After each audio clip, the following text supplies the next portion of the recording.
Raffi adalah pria sederhana yang menjalani hari-harinya dengan penuh kerja keras. Ia menikah dengan Dina, seorang perempuan yang lembut dan sabar. Meski kadang merasa berat menjalani hidup yang serba terbatas, rumah kecil mereka berada di pinggiran kota, jauh dari hiruk-pikuk. Namun cukup hangat untuk membesarkan cinta yang mereka pupuk bersama. Di balik kesederhanaan itu, hadir sosok kakak Raffi, Arman. Berbeda jauh dengan Raffi, Arman dikenal mapan, berwibawa, dan selalu jadi tumpuan keluarga. Passer, ia sering datang membantu. Entah sekadar memberi uang belanja, atau membelikan kebutuhan rumah tangga yang tak mampu Raffi penuhi. Raffi tak pernah merasa minder, karena baginya, keluarga adalah tempat saling menguatkan. Hari-hari mereka mengalir, tenang. Raffi selalu berangkat pagi untuk bekerja sebagai teknisi bengkel, sementara Dina sibuk mengurus rumah. Malam hari mereka duduk bersama di teras, bercengkerama sambil menikmati teh hangat. Kehidupan itu terlihat sederhana, tapi cukup untuk membuat Raffi merasa bahagia. Tanpa ia sadari, badai besar sedang menunggu di balik ketenangan rumah tangga itu. Pagi itu, sinar matahari menembus tirai tipis rumah kecil di pinggiran kota. Dina sudah bangun lebih dulu, sibuk menyiapkan sarapan sederhana.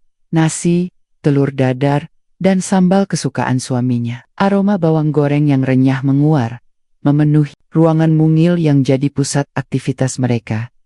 Raffi keluar dari kamar dengan rambut masih acak-acakan. Tubuhnya lelah karena semalam ia pulang larut dari bengkel. Namun, senyum Dina yang menyambutnya seolah jadi obat paling mujarab. "Pagi mas, sarapannya sudah siap," ucap Dina sambil menaruh piring di meja kayu kecil. "Pagi Din." "Wah, wangi banget nih, kayaknya bisa bikin semangat kerja lagi," jawab Raffi sambil duduk. Mereka makan bersama dengan obrolan ringan. Dina bercerita tentang tanaman cabai di halaman yang mulai berbuah. Sementara Raffi sesekali menimpali dengan candaan tentang pelanggan bengkel yang sering cerewet. Kehidupan mereka mungkin sederhana, tapi ada rasa hangat yang membuat Raffi selalu bersyukur. Namun, di balik rasa syukurnya, Raffi sering merasa bersalah. Pendapatannya sebagai teknisi bengkel tidak selalu cukup untuk menutupi semua kebutuhan. Ada kalanya, ia harus menunda membayar listrik atau menahan keinginannya membeli sesuatu untuk Dina. Untungnya, ada Arman, kakak laki-lakinya yang selalu siap membantu. Arman berbeda jauh dengan Raffi. Jika Raffi hidup pas-pasan, Arman dikenal sebagai pria sukses, pekerjaan bagus di perusahaan besar, rumah megah, mobil mentereng. Tak hanya itu, Arman juga terkenal sebagai sosok yang perhatian terhadap keluarga. Hampir setiap bulan, ia menyempatkan datang ke rumah Raffi, membawa buah tangan, mulai dari bahan makanan sampai mainan untuk keponakan-keponakannya. Siang itu, setelah Raffi berangkat kerja, terdengar suara mobil berhenti di depan rumah. Dina yang sedang menjemur pakaian, menoleh, lalu tersenyum ketika melihat Arman turun dari mobil. "Assalamualaikum," sapa Arman ramah. "Waalaikumsalam Mas Arman." "Wah, kok tumben siang-siang kesini?" tanya Dina sambil menyambut. Arman menenteng 2 kantong besar, berisi kebutuhan rumah tangga. "Tadi ada urusan kantor di dekat sini, sekalian mampir. Ini ada sedikit belanjaan buat kalian." Dina agak kikuk menerima bantuan itu. "Aduh Mas, repot-repot aja." Padahal, Raffi sering bilang, jangan terlalu merepotkan Mas Arman. Arman hanya tertawa kecil. "Ah, itu bukan repot Din. Kamu kan sudah seperti adik sendiri buat saya. Lagian Raffi juga adik kandung saya. Kalau saya bisa bantu, kenapa enggak?" Dina tersenyum tipis, lalu mengajak Arman masuk. Mereka duduk di ruang tamu yang sederhana. Hanya ada sofa lama yang warnanya sudah memudar. Dina menuangkan teh hangat untuk Arman. Obrolan mereka ringan, seputar pekerjaan Raffi, kesehatan ibu mereka di kampung, dan cerita kecil sehari-hari. Namun, Dina tidak bisa menutupi rasa kagumnya. Arman terlihat dewasa, penuh wibawa, dan punya cara bicara yang menenangkan. Berbeda dengan Raffi, yang kadang keras kepala dan gampang lelah sepulang kerja. Meski begitu, Dina mengingat dirinya hanyalah seorang adik ipar, rasa hormat itu tetap ia jaga. Sore harinya, Raffi pulang dengan wajah letih. Saat masuk ke rumah, ia terkejut melihat kantong-kantong belanjaan di meja ini. "Siapa yang beliin?" tanyanya sambil memandang Dina. Mas Arman, katanya sekalian lewat, jadi sekalian beliin belanjaan, jawab Dina. Raffi tersenyum lebar. Mas Arman emang luar biasa, aku nggak tahu gimana bisa bales kebaikannya. Raffi menelpon Arman malam itu dengan nada penuh terima kasih. Ia berulang kali mengucapkan syukur punya kakak seperti Arman. Bagi Raffi, bantuan itu bukan sekadar uang atau barang, tapi juga penguat semangat bahwa keluarganya tidak berjalan sendiri. Hari-hari berikutnya, kehidupan kembali berjalan normal. Raffi sibuk di bengkel, Dina dengan rumahnya, dan Arman dengan dunianya yang lebih mapan. Namun, perlahan tapi pasti, sosok Arman makin sering hadir di tengah keseharian Dina. Kadang, Arman datang hanya untuk sekadar memastikan Dina tidak kekurangan sesuatu. Kadang ia memberi nasihat tentang mengelola rumah tangga. Semua terlihat wajar, bahkan menenangkan. Raffi tak pernah curiga. Baginya, Arman adalah panutan. Namun, tanpa disadari, kebersamaan kecil itu mulai menanam benih baru di hati Dina. Benih yang awalnya hanya berupa rasa hormat dan kagum, benih yang kelak akan tumbuh menjadi badai besar dan mengguncang rumah tangga yang selama ini terlihat sederhana, tapi rapuh. Hari Minggu selalu jadi hari istimewa bagi Raffi dan Dina. Di hari itu, Raffi tidak perlu ke bengkel, sehingga bisa menikmati waktu bersama keluarga. Mereka biasanya menghabiskan pagi dengan membersihkan rumah, lalu duduk santai di teras, sambil menikmati teh. Hari itu, Dina sedang menyapu halaman, ketika sebuah mobil hitam berhenti di depan rumah. Dina langsung mengenali mobil itu, milik Arman. Arman turun dengan senyum ramah, mengenakan kemeja rapi, meski hari libur. Dari bagasi, ia mengeluarkan sebuah kotak besar. Assalamualaikum Din, sapa Arman. Waalaikumsalam, Mas Arman. Ada apa bawa-bawa kotak segede itu? Tanya Dina penasaran. Arman mengangkat kotak itu dengan mudah dan membawanya ke dalam rumah. Ini kulkas baru Din, saya lihat kulkas kalian sudah sering rusak, biar nggak repot lagi. Dina terperangah. Kulkas lama mereka memang sudah sering mati mendadak, tapi ia dan Raffi tidak pernah berani bermimpi membeli yang baru dalam waktu dekat. Mas, ini kebangetan baiknya. Raffi pasti. Aduh, dia pasti merasa nggak enak lagi sama Mas Arman. Kata Dina setengah bingung. Arman tertawa. Keskel, kamu jangan mikir gitu. Raffi itu adik saya. Kamu juga bagian dari keluarga. Apa salahnya kalau saya membantu? Lagian, apa saya tega lihat kalian susah? Dina tidak bisa menahan senyum. Ada rasa hangat yang merayap di dadanya. Bukan hanya karena bantuan itu, tapi juga cara Arman mengucapkannya. Tenang, penuh wibawa. Tak lama, Raffi keluar dari kamar dengan wajah bingung. Loh, ada apa rame-rame di luar? Mas Arman. Raffi terkejut melihat kulkas baru di ruang tamu. Ia langsung menghampiri kakaknya dengan wajah campur aduk antara senang dan sungkan. Mas, ini kok repot-repot banget? Mana mahal lagi kulkasnya, ujar Raffi. Arman menepuk pundak adiknya. Raf, kamu jangan mikir harga. Anggap aja saya bantuin kamu, supaya lebih ringan. Kamu kerja udah capek tiap hari. Masa masih harus pusing mikirin kulkas rusak? Raffi terdiam. Ada rasa terharu sekaligus malu. Ia memang selalu merasa kalah dibanding kakaknya yang lebih mapan. Tapi ia menepis perasaan itu. Terima kasih banyak Mas. Saya bener-bener nggak tahu harus balas apa. Dina memperhatikan percakapan itu dengan diam. Dalam hatinya, ia merasa kagum dengan ketulusan Arman. Tanpa sadar, ia membandingkan Arman dengan suaminya. Bukan berarti ia tidak menghargai Raffi, tapi ada rasa berbeda ketika melihat Arman begitu sigap menolong tanpa diminta. Hari Minggu itu pun mereka habiskan bersama. Arman membantu Raffi memasang kulkas baru, sementara Dina menyiapkan makan siang. Di meja makan, suasana terasa hangat. Arman banyak bercerita tentang pekerjaannya, klien-klien besar, hingga perjalanan dinas keluar kota. Dina mendengarkan dengan penuh perhatian. Sesekali ia melontarkan pertanyaan kecil, dan Arman menjawabnya dengan gaya yang membuat Dina merasa dihargai. Raffi hanya sesekali menimpali. Baginya, pembicaraan soal dunia kerja Arman terlalu jauh dari kesehariannya. Namun, ia senang melihat istrinya dan kakaknya bisa akrab.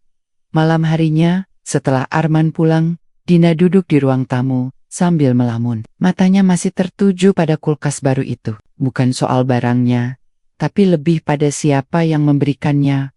Mas Arman itu baik banget ya, ucap Dina tiba-tiba.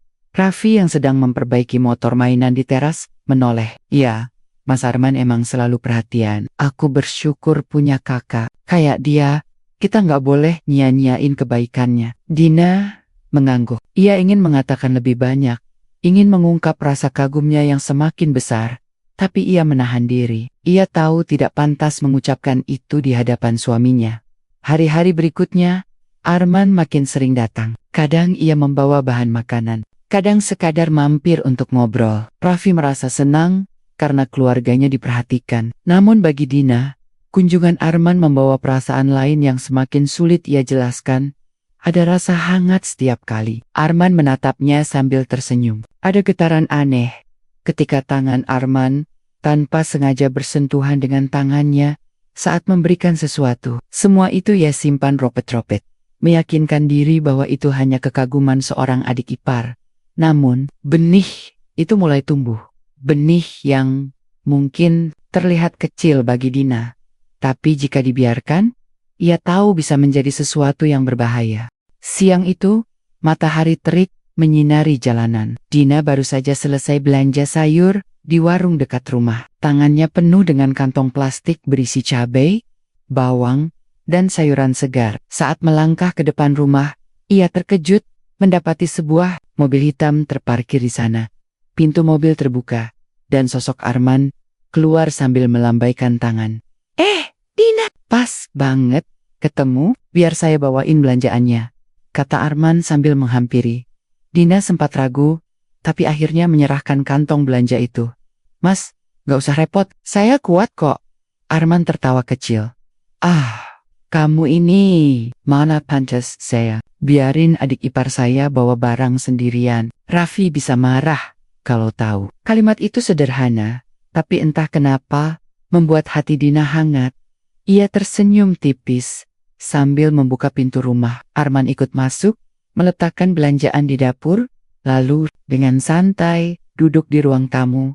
Aku tadi habis meeting di kantor cabang, pikir sekalian mampir, kangen juga ngobrol sama kalian, kata Arman.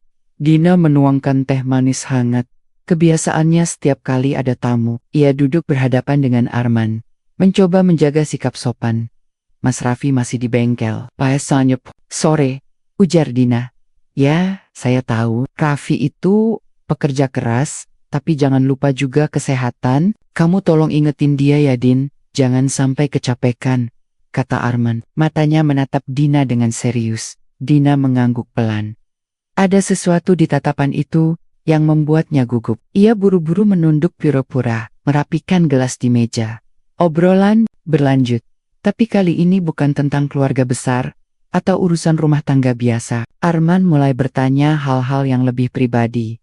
Din, kamu betah nggak tinggal di rumah kecil gini? Kalau ada apa-apa, jangan sungkan bilang sama saya. Kamu juga bagian dari keluarga saya, ucap Arman. Pertanyaan itu membuat Dina terdiam sejenak. Ia merasa aneh ditanya seperti itu. Biasanya hanya Raffi yang peduli dengan kenyamanannya. Tapi kali ini, Arman yang menanyakan dengan nada penuh perhatian. Saya sudah terbiasa. Mas, rumah ini memang kecil, tapi nyaman kok. Asal ada Raffi, saya cukup, jawab Dina, berusaha terdengar wajar. Arman tersenyum, lalu mencondongkan tubuh sedikit ke depan. Kamu ini memang istri yang baik. Raffi beruntung banget dapat kamu. Tapi kalau saya boleh jujur, kadang saya kasihan. Lihat kamu terlalu sering ngalah. Terlalu sabar. Saya nggak tahu apa Raffi nyadar atau enggak. Kata-kata itu menusuk hati Dina. Ada bagian dalam dirinya yang merasa tersanjung. Merasa akhirnya ada yang benar-benar melihat pengorbanannya. Tapi ada juga rasa bersalah. Karena ia tahu, tidak seharusnya Arman mengucapkan hal itu. Ia buru-buru berdiri. Mas, saya masuk dulu ya. Mau rapikan sayuran tadi? Arman hanya tersenyum, seolah memahami kegugupannya. Iya Din, santai aja. Saya cuma pengen kamu tahu, kalau ada yang bikin kamu susah atau sedih, kamu bisa cerita sama saya. Hari itu, setelah Arman pulang, Dina duduk lama di kamar. Kata-kata Arman terngiang-ngiang di kepalanya. Ia tahu itu bukan kalimat biasa antara kakak ipar dan adik ipar. Tapi entah kenapa, ia tidak bisa marah. Malamnya, Raffi pulang dengan wajah letih. Dina menyiapkan makan malam, berusaha menyembunyikan kegelisahannya. Mas Arman tadi mampir, ucap Dina pelan sambil menyendokkan nasi ke piring Raffi. Oh ya, ada perlu apa? Tanya Raffi.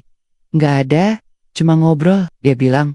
Kamu jangan terlalu capek kerja, jawab Dina. Raffi tertawa kecil. Itu memang kebiasaan Mas Arman. Selalu perhatian sama aku. Untung ada dia. Kalau enggak, entah gimana hidup kita. Dina hanya mengangguk. Ia tidak berani bercerita lebih jauh tentang obrolan. Tadi siang, hari-hari berikutnya, perhatian Arman semakin terasa melampaui batas. Ia sering mengirim pesan singkat kepada Dina.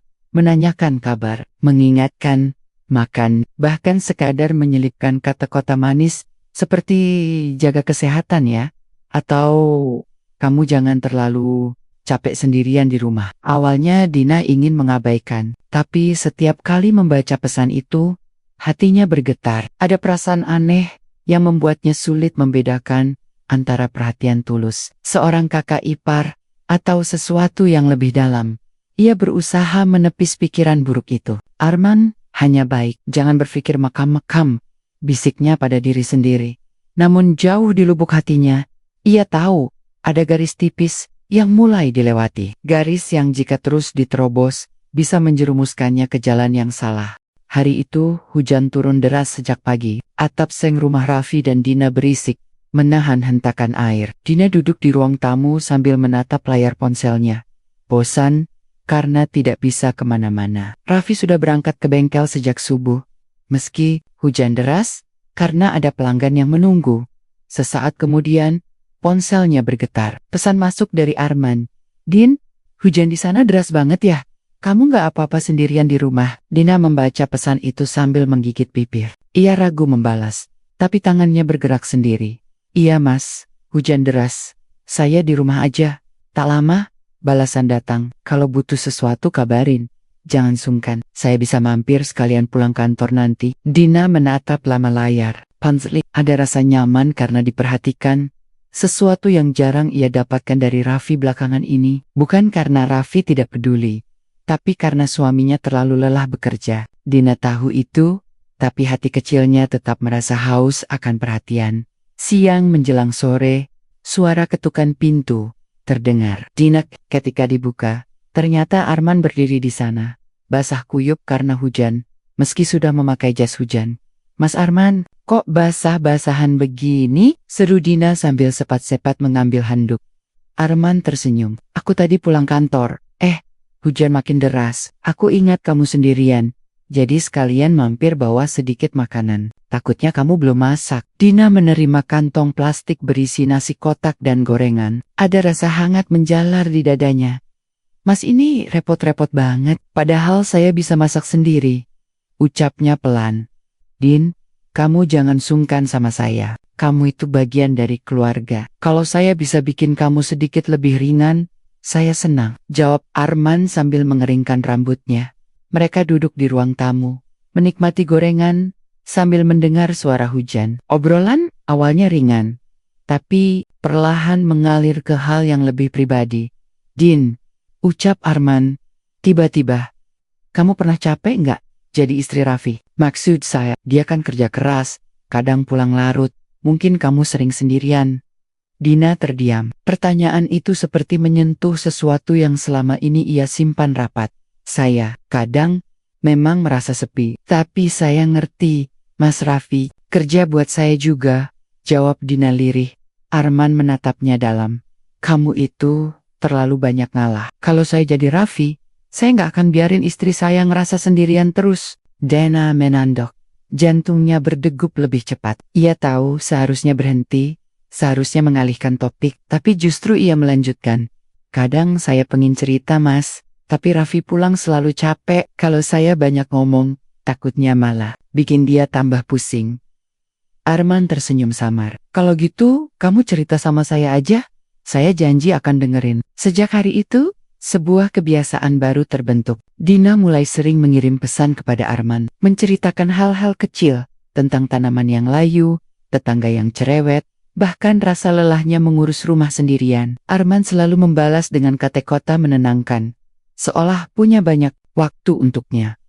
Awalnya Dina merasa lega, seperti menemukan telinga yang mau mendengar. Namun lama-lama, ia sadar ada perasaan lain yang ikut tumbuh. Setiap kali ponselnya bergetar, jantung Dina berdebar, berharap itu pesan dari Arman. Setiap kali Arman memuji kesabarannya, wajahnya merona tanpa bisa ia kendalikan. Malam itu, ketika Raffi pulang dengan wajah penuh oli dan tangan kotor, Dina hanya tersenyum tipis. Ia tetap menyiapkan makan malam, tapi dalam hatinya ada rasa asing. Raffi duduk di meja makan, mengeluh soal pelanggan yang cerewet. Dina mendengarkan, tapi pikirannya melayang ke pesen-pesen Arman yang masih tersimpan di ponselnya. Setelah Raffi tertidur lelap, Dina diam-diam membuka ponselnya lagi. Ada pesan dari Arman, "Kamu jangan pernah merasa sendirian, Din. Aku selalu ada kalau kamu butuh tempat cerita." Air mata Dina menetes, entah karena haru atau rasa bersalah. Ia tahu hubungan ini mulai melenceng, tapi ia juga tak bisa membohongi diri. Ia merasa nyaman, dan ia ingin terus merasakannya. Sebuah rahasia kecil kini lahir di antara Dina dan Arman. Rahasia yang Raffi sama sekali tidak tahu, dan rahasia itu, seiring waktu, akan berubah menjadi luka besar yang menghancurkan segalanya.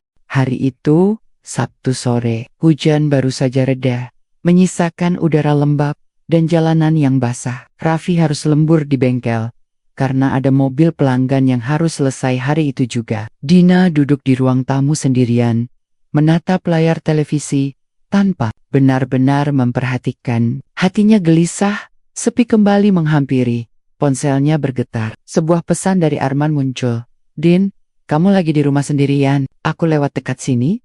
Mau mampir bentar?" Dina menatap pesan itu lama. Ia tahu seharusnya menolak, tapi jemarinya bergerak menuliskan jawaban. "Iya mas, kalau mau mampir, silakan." Tak lama, suara mobil berhenti di depan rumah. Dina bergugup, jantungnya berdegup lebih cepat dari biasanya. Arman masuk dengan senyum lebar sambil membawa sekotak kue. "Ini tadi aku beli, enak banget," katanya. "Cobain sama teh, cocok sore-sore gini," ujar Arman. Dina tersenyum kecil, menerima kotak. Itu, mereka duduk di ruang tamu.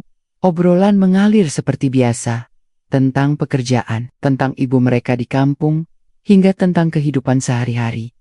Namun kali ini, suasananya terasa berbeda. Ada jeda panjang setiap kali mata mereka bertemu. "Din," ucap Arman pelan, "aku sering kepikiran tentang kamu. Kamu terlalu banyak mikirin orang lain, tapi siapa yang mikirin kamu?" Dina terdiam. Kata-kata itu seperti menusuk relung hatinya.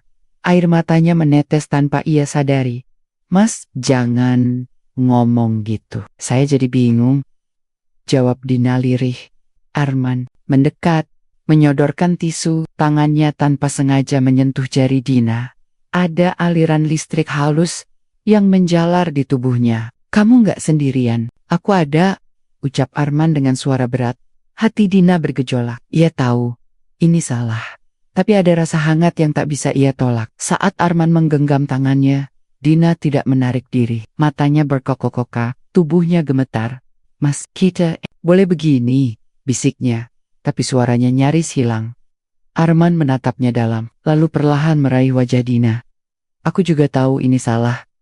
Tapi perasaan ini nggak bisa aku tahan." Dan sebelum Dina sempat berpikir, bibir Arman sudah menempel. Tiba, ciuman itu lembut, tapi membuat dunia Dina runtuh, sekaligus bergetar. Ia mencoba menolak, tapi tubuhnya justru melemah, tenggelam dalam pelukan kakak iparnya sendiri.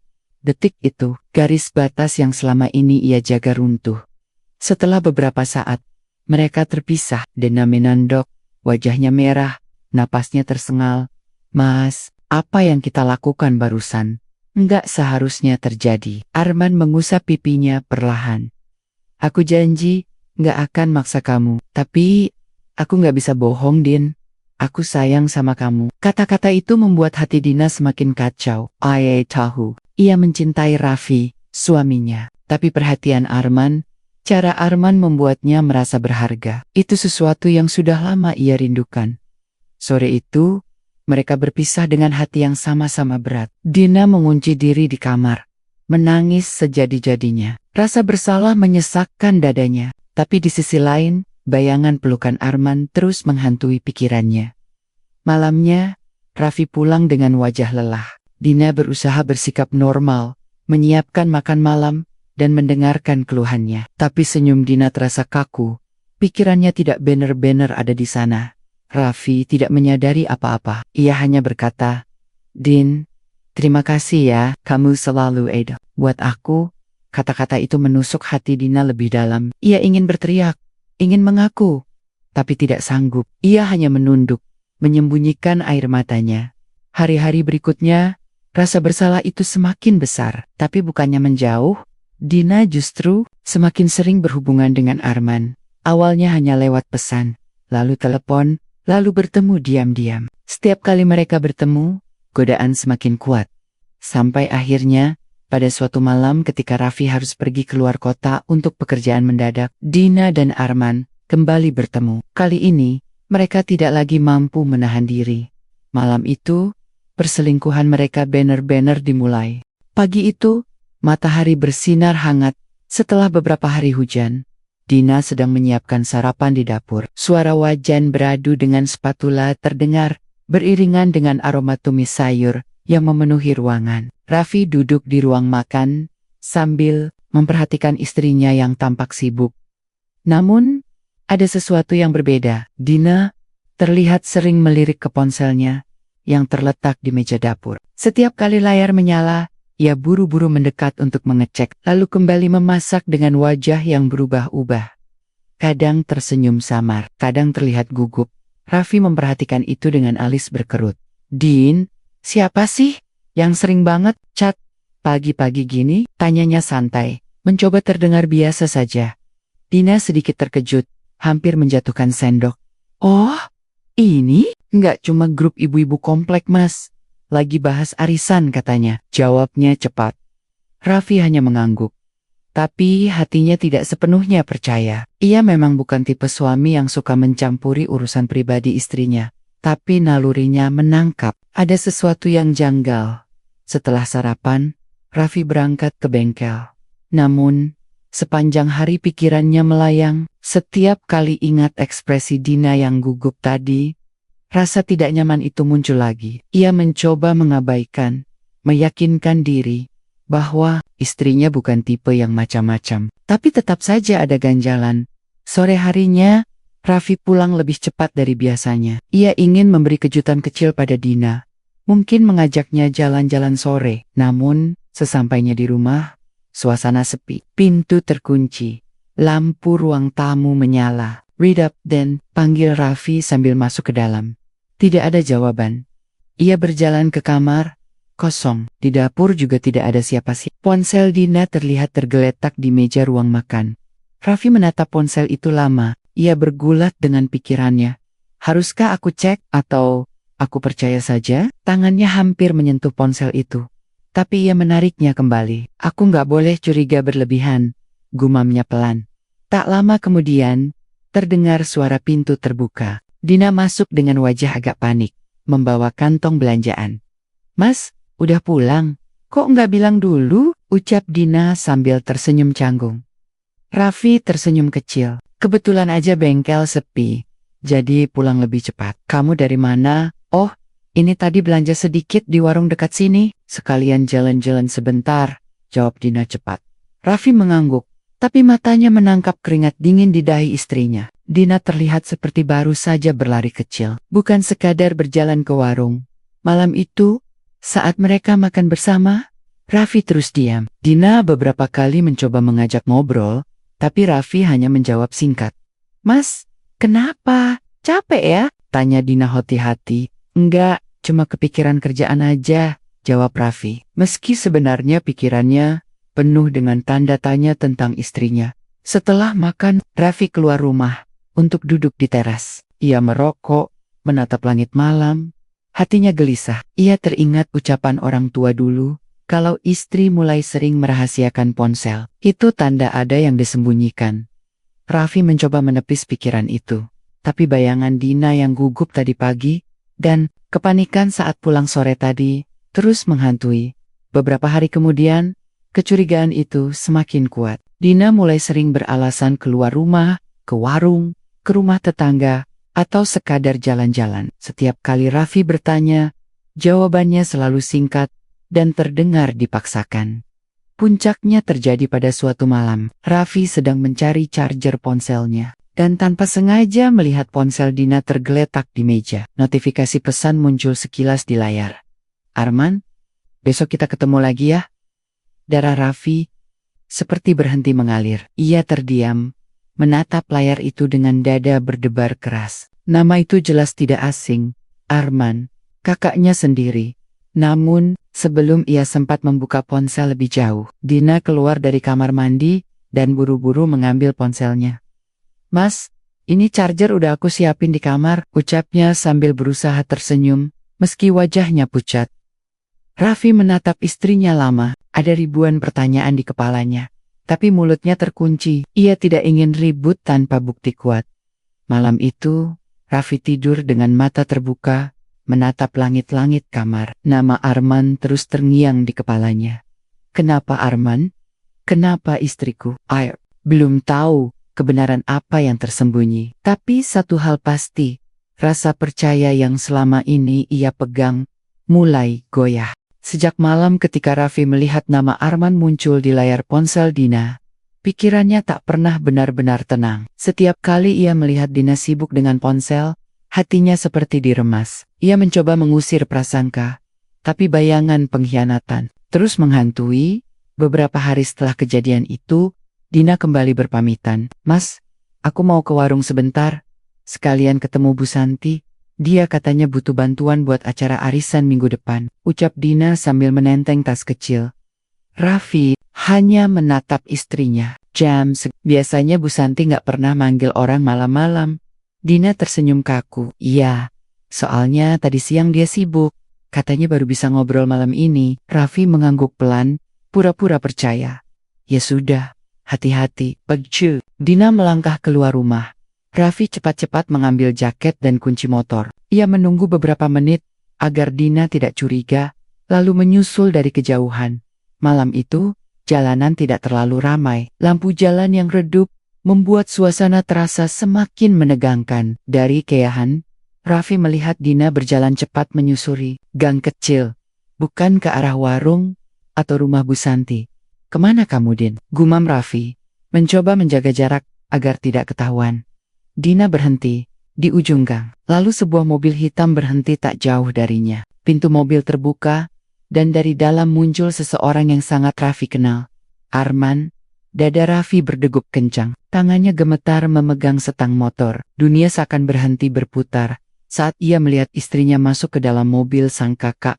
Tanpa ragu, Raffi segera menyalakan motor pelan-pelan, mengikuti mobil itu dari belakang. Keringat dingin membasahi pelipisnya. Meski malam itu, angin cukup dingin. Mobil Arman melaju ke arah luar kota, melewati jalan sepi dengan pepohonan di kanan kiri. Raffi terus membuntuti, menjaga jarak, agar tidak ketahuan. Setiap detik terasa seperti jarum yang menusuk jantungnya. Setelah sekitar 20 menit, mobil itu berhenti di sebuah rumah sederhana di pinggir kota. Lampu teras menyala redup. Dina dan Arman turun dari mobil. Raffi, yang bersembunyi di balik pohon besar, menatap dengan mata yang hampir tak berkedip. Ia melihat jelas bagaimana Arman menggenggam tangan Dina sambil tersenyum, lalu membimbingnya masuk ke dalam rumah. Raffi merasakan dadanya sesak, napasnya tersengal, seolah paru-parunya menolak bekerja. Ia ingin berlari ke depan, ingin berteriak, ingin menghajar kakaknya sendiri, tapi kakinya seperti terpaku ke tanah. "Kenapa kamu, Din? Kenapa harus Arman?"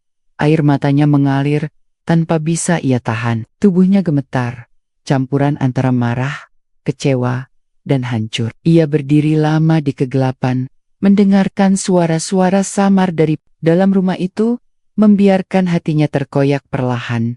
Setelah hampir setengah jam, Lampu kamar di rumah itu menyala. Raffi menutup wajahnya dengan kedua tangan. Ia tidak perlu melihat lebih jauh. Apa yang sedang terjadi di dalam sana sudah bisa ia tebak. Dan itu cukup untuk menghancurkan sisa-sisa kepercayaannya. Dengan langkah gontai, ia kembali ke motornya. Suara mesin motor yang biasanya keras, kini terdengar seperti tangisan baginya. Raffi pulang tanpa suara, tanpa tenaga, hanya dengan hati yang remuk redam. Sesampainya di rumah, ia duduk di ruang tamu dalam gelap. Ia menatap kosong ke arah pintu, menunggu Dina pulang. Jam demi jam berlalu, hingga akhirnya pintu berderi terbuka. Dina masuk dengan wajah tenang, seolah tidak terjadi apa-apa. "Mas belum tidur?" tanya Dina sambil menaruh tasnya. Raffi menatapnya lama, tapi tidak berkata apa-apa. Ia hanya mengangguk kecil, lalu beranjak masuk ke kamar. Dina kebingungan, tapi tidak berani bertanya lebih jauh. Malam itu, Raffi berbaring di ranjang yang sama dengan istrinya, tapi rasanya mereka terpisah sejauh langit dan bumi. Dina tidur dengan nyenyak, sementara Raffi hanya menatap langit-langit, bergulat dengan rasa sakit yang tak mampu ia ucapkan. Ia tahu satu hal, kebohongan itu nyata, dan sejak malam itu, ia bertekad untuk mencari bukti lebih kuat, bukan lagi sekadar firasat, tapi sesuatu yang bisa membuka kebenaran di depan mata. Hujan deras mengguyur malam itu. Suara air menabrak atap seng terdengar berisik, seolah ikut menyuarakan kekacauan yang ada di hati Raffi. Ia duduk di ruang tamu. Rokok di tangannya sudah habis setengah bungkus. Matanya merah, bukan karena asap, tapi karena tangisan yang ia tahan sejak beberapa hari terakhir. Raffi merasa seperti orang asing di rumahnya sendiri. Dina, yang beberapa minggu terakhir sering beralasan keluar malam, kini kembali bersiap dengan dandanan yang tak biasa, lipstik tipis, parfum lembut, dan gaun sederhana, tapi membuatnya terlihat berbeda. "Din, kamu mau kemana lagi malam-malam begini?" Suara Raffi terdengar berat. Matanya tajam menatap istrinya. Dina terdiam sejenak, lalu tersenyum tipis. "Aku mau ke rumah Bu Santi sebentar, Mas.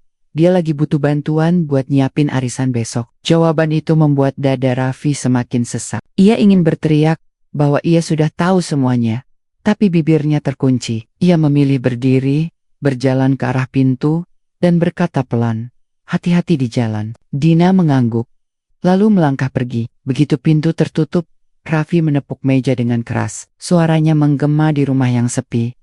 Ia tidak bisa lagi duduk diam. Malam itu, ia harus tahu kebenaran dengan matanya sendiri. Ia mengambil jaket, menyalakan motornya, dan mengikuti arah yang Dina tuju. Jalanan licin karena hujan, lampu jalan redup, membuat suasana semakin mencekam. Hatinya berdebar kencang, antara marah, takut dan hancur. Tak lama kemudian, ia melihat Dina berhenti di sebuah gang. Castle. Dari arah berlawanan, sebuah mobil hitam datang. Mobil Arman. Dina masuk ke dalam tanpa ragu. Raffi menggertakkan giginya. "Kakak kandungku sendiri. Kenapa tega?" Ia membuntuti mobil itu, kali ini dengan tekad bulat. Hujan semakin deras, wiper, mobil Arman bergerak cepat, dan suara mesin motor Raffi menembus dinginnya malam.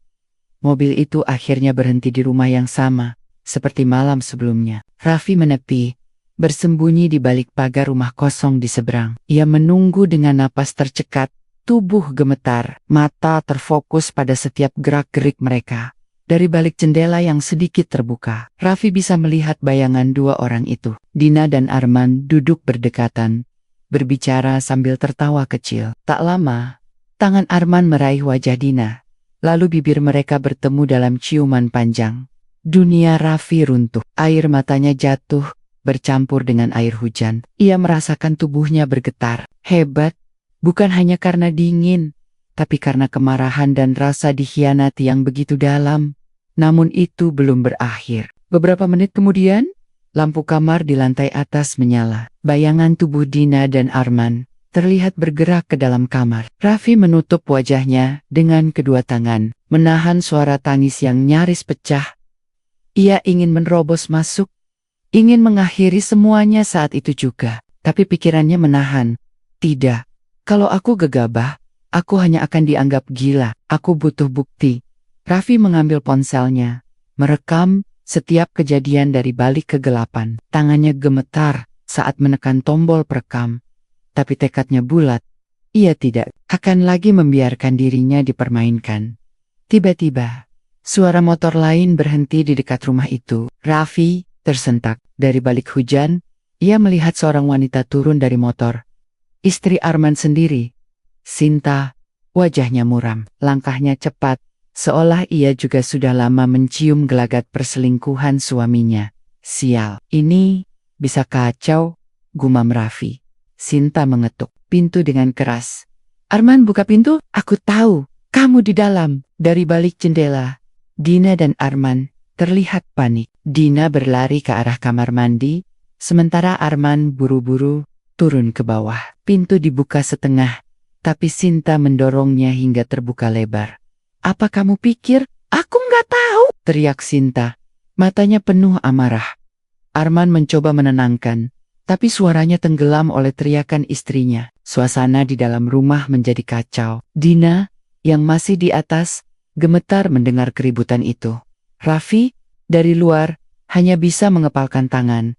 Ia ingin masuk, tapi menahan diri. Biarlah konflik itu meledak di dalam dulu. Semakin besar api, semakin jelas kebenarannya akan terbongkar.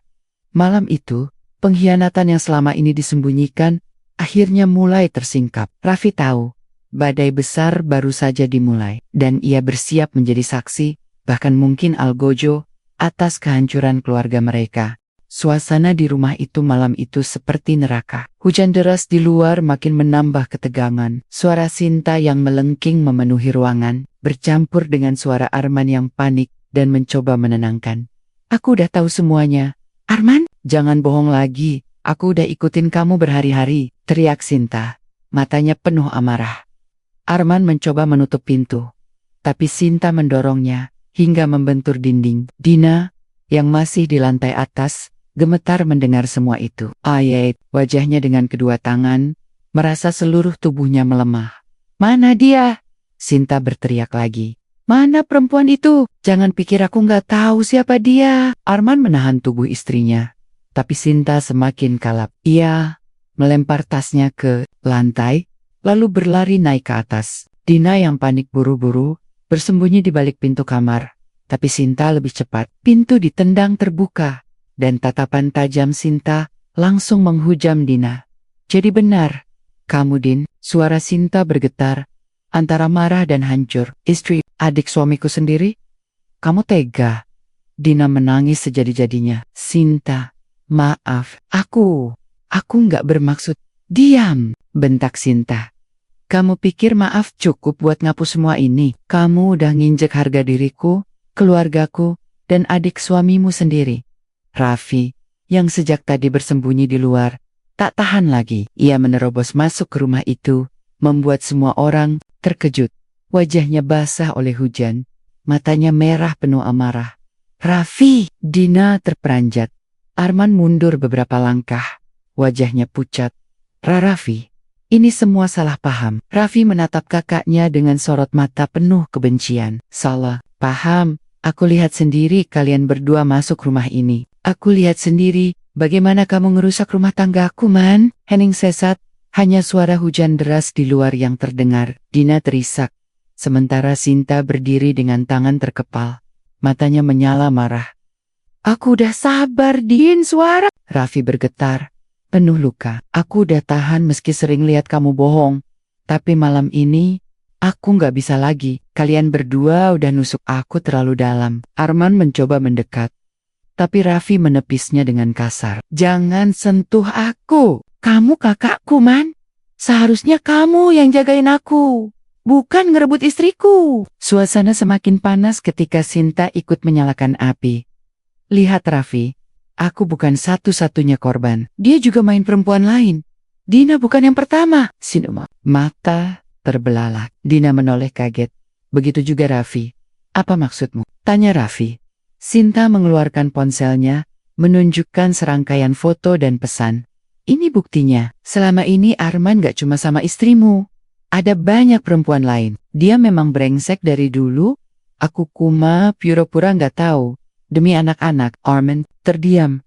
wajahnya pucat pasi. Dina jatuh terduduk, menangis histeris. Raffi menatap kakaknya dengan pandangan hancur. Luka di hatinya bertambah dalam, tapi kini bercampur dengan rasa jijik. Jadi bukan cuma aku yang dikhianati, tapi banyak orang. Kamu tega, Man? Suara Raffi parau. Ketegangan memuncak. Raffi mendekot, menatap Arman dengan sorot mata yang menusuk. Tangannya mengepal kuat, nyaris melayang ke wajah kakaknya. Tapi di detik terakhir, ia menghentikan diri. Aku bisa mukul kamu sekarang sampai puas, tapi itu nggak akan nyembuhin luka ini, katanya dengan suara serak. Aku cuma mau bilang satu hal. Mulai malam ini, aku udah nggak anggap kamu kakakku lagi. Arman terdiam, tak mampu berkata apa-apa. Dina berusaha mendekat pada Raffi, tapi ia menepisnya. Kamu juga, Din. Suara Raffi bergetar, penuh air mata. Aku cinta kamu, tapi kamu hancurin semua. Kamu pilih dia atau siapapun. Tapi jangan lagi sebut dirimu istriku. Dina menangis sambil meraih tangan Raffi. Mas, jangan gitu. Aku khilaf. Aku masih sayang sama kamu. Raffi menarik tangannya dengan kasar. Kalau kamu sayang, kamu gak akan tega tidur dengan kakakku sendiri. Sinta berdiri di samping ikut menangis, tapi suaranya penuh tekad. Aku juga cukup. Besok aku gugat cerai. Aku gak akan biarin hidupku terus diinjak sama laki-laki brengsek ini. Hening panjang kembali memenuhi ruangan. Hanya terdengar isak tangis dan suara hujan yang semakin reda. Malam itu, dua rumah tangga runtuh sekaligus. Luka yang ditinggalkan begitu dalam, tak ada yang bisa menghapusnya. Raffi keluar dari rumah itu tanpa menoleh lagi. Hatinya hancur, tapi tekadnya bulat. Ia harus membuat keputusan besar tentang hidupnya, meski itu berarti meninggalkan semua yang ia cintai. Pagi itu, matahari muncul perlahan di balik awan kelabu. Hujan semalam meninggalkan genangan di jalan, tapi juga meninggalkan luka yang jauh lebih dalam di hati setiap orang yang terlibat. Raffi duduk di bangku taman dekat rumahnya, wajahnya sayu, matanya merah karena tak tidur semalaman. Pikirannya bercampur aduk antara cinta yang tersisa, kebencian, dan rasa hampa yang sulit ia pahami. Ia menatap cincin kawin di jarinya. Cincin itu dulu jadi lambang janji suci antara dirinya dan Dina. Kini, benda kecil itu terasa berat, seperti beban yang menjerat. Perlahan, ia lepaskan cincin itu dan menggenggamnya erat, seolah masih ragu apakah harus benar-benar melepas semua yang pernah mereka jalani. Sementara itu, di rumah besar Arman, suasana tak kalah kacau. Sinta sudah berkemas, koper-koper ditaruh di ruang tamu. Matanya sembab, tapi ada kekuatan baru di sorotannya. Aku pergi, Man.